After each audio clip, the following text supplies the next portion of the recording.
Hello everyone, welcome to engineers platform. This is Raj Kamal. आज हम देखने वाले हैं कि रीजनिंग के अंदर हमारा आरआरबी जेई के अंदर टोटल सिलेबस कितने हैं, यानी रीजनिंग में कितने टॉपिक्स को कवर कर रहे हैं। आरआरबी जेई के अंदर सीबीटी 1 में रीजनिंग कितने नंबर के आते हैं, 25। और हम कोशिश करेंगे कि इस 25 में 25 लाएं, क्योंकि रीजनिंग सबसे आसान सब्जेक्ट आपको दिखेगा, चाहे मैथ्स हो, जीके जीएस हो या फिर रीजनिंग हो। इसमें रीजनिंग सबसे आपको आसान दिखेगा करंट वगैरह के तुलना में भी, करंट अफेयर्स की तुलना में भी। ओके, सो सीबीटी 1 के अंदर वेटेज है 25 नंबर का, और ये एक पॉजिटिव एज है। कोई बच्चा चाहेगा 25 से अगर मैं 20 लाऊं तो बढ़िया है, नहीं अगर फिर लाओगे तो, क्योंकि 25 में 25 रीजनिंग लाना बहुत जरूरी है। ये लाया जा सकता है अगर थोड़ा एफर्ट्स लगेगा, यानी 25 में चलो 24 भी 23 भी, ये मिनिमम क्राइटेरिया होनी चाहिए। इससे कम समझो कि फिर आपकी तैयारी बहुत स्ट्रेटजी प्लानिंग के तहत नहीं हो रही, क्योंकि रीजनिंग में बहुत कम समय देके बहुत ज्यादा नंबर उठाया जा सकता है, थोड़ी बहुत प्रैक्टिस भी करनी पड़ेगी। तो हम आज बात करेंगे ये कैसे पढ़ना है, किस तरीके से इसको पढ़ना है, कहां से प्रैक्टिस सेट करने हैं, सारी चीजों की हम चर्चा कर देंगे। और अंततः रीजनिंग में 25 लाने का कैसा आपका प्लान होगा, हम उस पर चर्चा करेंगे। सबसे पहले रीजनिंग के अंदर अगर आपको पढ़ने हैं तो टोटल कितने टॉपिक को पढ़ने हैं, मैंने यहाँ पे कवर किया हुआ है बालक। टोटल आप रीजनिंग को अगर आप 25 से 26 चलो आप 300 अगर कवर कर पाएंगे तो बहुत ज्यादा है, नहीं तो बच्चा 25 से 26 टॉपिक को कवर करेंगे तो भी आपका लगभग आ जाता है। लेकिन कुछ टॉपिक अगर आप इधर उधर से करते हैं तो उससे ये होता है कि कई बार ये टॉपिक एग्जाम में नहीं आए हैं, लेकिन अगर कर लोगे तो रेलवे के अलग अलग एग्जाम में आए हैं। आइए मैं पहले बात कर लेता हूं इसमें कौन कौन से टॉपिक है जो आपको कवर करना चाहिए। खासकर ये सब तो एकदम हॉट टॉपिक है आपके लिए। Alphabet series, number series, coding decoding, missing alphabets, और ये उसके उदाहरण है कि ऐसे ऐसे इसके एग्जाम्पल होते हैं, ऐसे पूछे जाते हैं।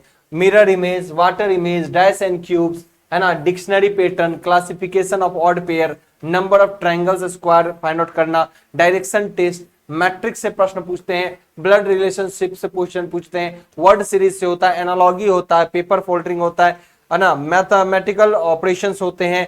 उसके बाद आपको ऑर्डर एंड रैंकिंग से प्रश्न पूछे जाते हैं, फिगर क्लासिफिकेशन से भी प्रश्न पूछे जाते हैं, सिमिलरिटी से भी आपको सिमिलरिटी एंड डिफरेंशिएशन से, एंड वेन डायग्राम। अच्छा, यहां तक जो है ये देखिए एसएससी आपको पूछता है, और एसएससी के लिए आप यहां तक तैयार करते हो। एसएससी में भी आपको ऐसे प्रश्न होते हैं, कई बार क्लॉक से भी आप देख लेते हो, कैलेंडर वगैरह पढ़ते हो, पर यहां से प्रश्न नहीं देखे जाते एसएससी में। हाँ, सिलॉज में से एसएससी में प्रश्न आपको देखने को मिलता है। जब आप सिलॉज में देखेंगे तो एसएससी में भी आपको प्रश्न देखने को मिलता है, चाहे आप एसएससी जेई क्यों ना दे रहे हो। क्लियर। अब यहां पर देखिए बालक, और सिटिंग अरेंजमेंट से कई बार घुसा दिया गया, तो एसएससी जेई में भी कम से कम आप लगा लो यहां कितने हैं, 21, 22 और 23 टॉपिक तो एसएससी जेई भी पूछता है ना। 23 टॉपिक आपको एसएससी जेई भी पूछता है हर बार। अब हम बात करें आरआरबी की। आरआरबी के लिए आपको क्लॉक भी पढ़ना है, कैलेंडर भी पढ़ लेना है, सिलॉजिज्म तो पढ़ना ही है। उसके बाद अगर मैं बात करूं तो जंबलिंग अभी अगर आप फॉलो करते हो तो पढ़ लीजिए, सिटिंग अरेंजमेंट तो सब में अब आने लगा है, डिसीजन मेकिंग को भी फॉलो कर लीजिए। टाइम कम टाइम में ये सब बन जाने वाले हैं, मिसिंग नंबर तो है ही, और पजल्स वगैरह को छोड़ना है तो छोड़ दीजिए, पजल्स वगैरह पे मत जाइए। तो टोटल अगर देखिएगा ना तो 29 से 30 टॉपिक को अगर कवर करते हैं तो इसमें सारा हो जाएगा, 30 में सारा हो जाएगा। अगर कभी छोड़ना चाहते हैं तो डिसीजन मेकिंग को, अगर किसी बच्चे को लगता होगा किसको छोड़ सकते हैं, अगर आपको टफ लगे तो डिसीजन मेकिंग वाले को छोड़ सकते हैं। अगर छोड़ना होगा, छोड़ने वाली स्थिति में बता देता हूं तो इसको स्टार कर देता हूं 1 स्टार, है ना। जंबलिंग को छोड़ सकते हैं अगर, क्योंकि इससे प्रश्न रेयरली देखने को मिलता है। जंबलिंग को छोड़ सकते हैं और डिसीजन मेकिंग को छोड़ सकते हैं, और लगभग सभी चीजें आसान है, और ऐसा कुछ भी नहीं है। पजल्स को छोड़ सकते हैं, इसको भी छोड़ना ही है, पजल्स को भी छोड़ दीजिए। तो 3 टॉपिक को आप छोड़ दीजिए, 30 में 3 टॉपिक को छोड़ दीजिए, टोटल 27 टॉपिक को किसी भी हालत में कवर कर लीजिए।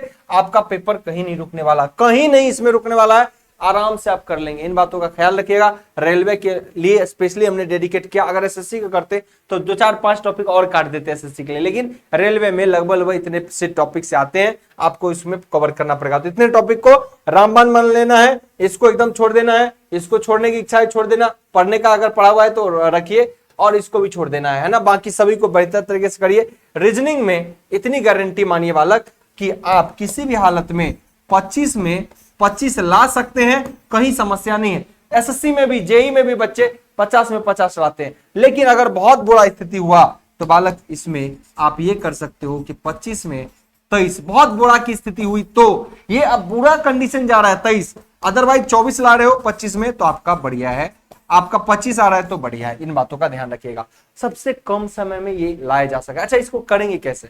देखिए, सबसे पहले किसी एक टीचर को फॉलो करिए, आपको जो भी लगता है इंडिया में बेहतर, चाहे हमारे प्लेटफॉर्म पर आप ले सकते हैं या फिर इंडिया की किसी भी संस्था के साथ आप जुड़ सकते हैं। उसके साथ पहले आप इन टॉपिक को करिए, अगर आप समय दीजिएगा तो हमको लगता है कि और सब सब्जेक्ट कर रहे होंगे अगर साथ में, तो एक एक टॉपिक को अगर इसमें डेली करेंगे तो आपका 30 दिन 30 टॉपिक रीजनिंग कंप्लीट। उसके बाद क्या करना है? Daily practice. क्या करना है? Daily practice. अच्छा सर, प्रैक्टिस किससे करना है? तो ध्यान रखिएगा बालक, जो प्रैक्टिस महत्वपूर्ण है, बीच बीच में नोट्स तो देखते रहना है कि किसको किसे प्रश्न सॉल्व करते हैं, प्रैक्टिस करना। अगर आरआरबी की दे रहे हैं तो आरआरबी जेई का ही आपको पीवाईक्यू लगाने, पहले के पूछे हुए क्वेश्चन। अच्छा, पहले तो 2019 में ही हुआ, अलग अलग शिफ्टों में जो हुए वही प्रश्न थे, तो वो लगा लेंगे तो भी बहुत काफी है, क्योंकि रीजनिंग में बहुत ज्यादा वेरिएशन नहीं आता, थोड़ा बहुत वेरिएशन देखने को मिलता। हाँ, अब ये है कि आपका प्रेजेंस ऑफ माइंड कितना तगड़ा है, उस हिसाब से आपका जल्दी प्रश्न बन जाते हैं, बस। और कोई नया चीज नहीं है कि अच्छा इसका बना लिए तो कुछ अलग है, एसएससी का भी बना लेते हैं कुछ और पूछेगा, एएलपी में कुछ और पूछेगा, ऐसा कुछ भी नहीं है। सब लगभग इसमें लगभग जितने सेट हुए बालक, अगर इसके अंदर जितने भी सेट आरआरबी के अंदर देखने को मिला है, सारे सेट पीवाईक्यू लगा लीजिएगा। कौन सा? 2019 वाला।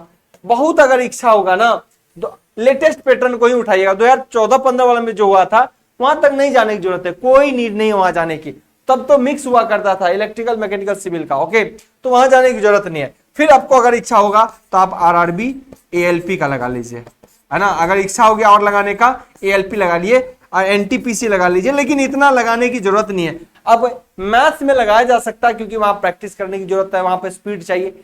अब रीजनिंग के पीछे आप कहेंगे कि हम 1 लाख क्वेश्चन कर लेंगे, 30 नंबर लाएंगे, 25 नंबर लाएंगे, तो ये जायज बात नहीं है। रीजनिंग में आप एकदम कॉम्पैक्ट पढ़ाई करिए, लिमिटेड थ्योरी पढ़ लीजिए जितना टॉपिक कराया, और उससे रिलेटेड आरआरबी जेई का पीवाईक्यू खाली लगा लीजिएगा ना रीजनिंग का, तो आपका काम हो जाएगा। अगर फिर आपको लगता है कि नहीं, थोड़ा कंसेप्ट नहीं बन पा रहा, तो चूंकि कुछ कुछ चीजें होती है जो लॉजिक से ही बनते हैं, वहां कोई थ्योरी काम नहीं करता, हमने ऑलरेडी आपको रीजनिंग पढ़ाया हुआ है, तो आप देख सकते हो उसको, हमारे लेटेस्ट वीडियो भी अभी मिल जाएंगे आपको इंजीनियर्स प्लेटफॉर्म पे।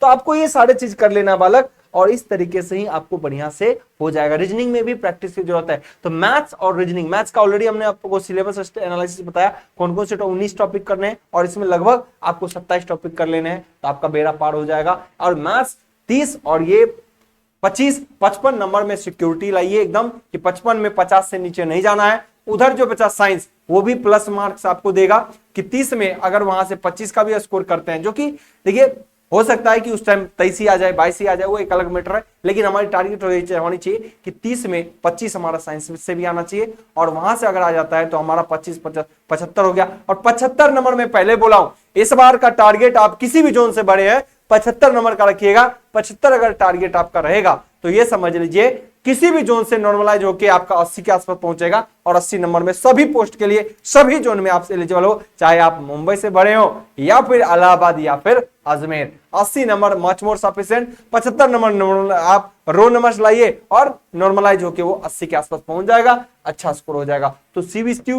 1 के लिए एकदम दिन रात एक कर दीजिए, यानी ऐसा परिवर्तन हो जाएगा, 1 साल बाद आपके हाथ में जॉब होगा, आप गवर्नमेंट सर्वेंट होंगे। और अगर अच्छी तैयारी नहीं करेंगे तो ना जाने कितने साल और लग जाएंगे। इन बातों का ख्याल रखिए, जम के मेहनत करिए, मोटिवेशन सेल्फ लाइए। किसी का मोटिवेशन वीडियो देख देख के आपने मोटिवेट करने की जरूरत नहीं है। अगर किसी से इंस्पायर्ड होते हैं तो उससे मोटिवेट होइए। आप अपने घर से मोटिवेट हो सकते हैं कि आप अपने घर में क्या देना चाहते हो, क्या करवाना चाहते हो। ओके, सो ये इसकी बात रही। नो, आपको बालक मैंने एक चीज बताया, साइंस की ऑलरेडी क्लास चल रही है, इसके बाद केमिस्ट्री चलेगा, बायोलॉजी बाइलिंगुअल मोड में आ ही चुका है। नो, आपके पास ये दोनों बुक होनी चाहिए, एक बुक ये 3500 वाली टेक्निकल की CBT 2 के लिए, और ये 7000 वाली, दोनों अवेलेबल होना चाहिए। इंजीनियर्स प्लेटफॉर्म के एप्लीकेशन पे जाइएगा, वो मिल जाएगा। नो, साथ के साथ बच्चा 55,000 का टेस्ट सीरीज, 55,000 प्लस क्वेश्चन का टेस्ट सीरीज जो हमने लाया है, आप उसको भी देख सकते हैं। कहां पे? इंजीनियर्स प्लेटफॉर्म के एप्लीकेशन पे। कहां पे जाना आपको? इंजीनियर्स प्लेटफॉर्म के एप्लीकेशन में जाइएगा, साइड में 3 डॉट होगा, यहां से क्लिक करिएगा, टेस्ट दिख जाएगा, या फिर सिर्फ गूगल कर लीजिएगा। गूगल क्या कर लीजिएगा? Engineers platform. गूगल क्या कर लीजिएगा, आपको पहले में ही टेस्ट दिखेगा, और उस टेस्ट से उसको जरूर इनरोल करिए। प्रैक्टिस करना पड़ेगा, फाइनली प्रैक्टिस कर लीजिए कंप्यूटर मोड में भी, तो आपका बेहतर हो जाएगा। इस टेस्ट के साथ 5000 क्वेश्चन के प्रैक्टिस टेक्निकल मिलेंगे, टेक नॉन टेक दोनों ही अवेलेबल है इंजीनियर्स प्लेटफॉर्म पे।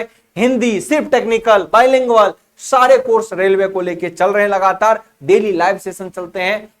तो इस बार रेलवे पार का नारा लगाइए, क्योंकि आने वाला दिन में फिर कब रेलवे की वैकेंसी आएगी इसका कोई गारंटी नहीं है।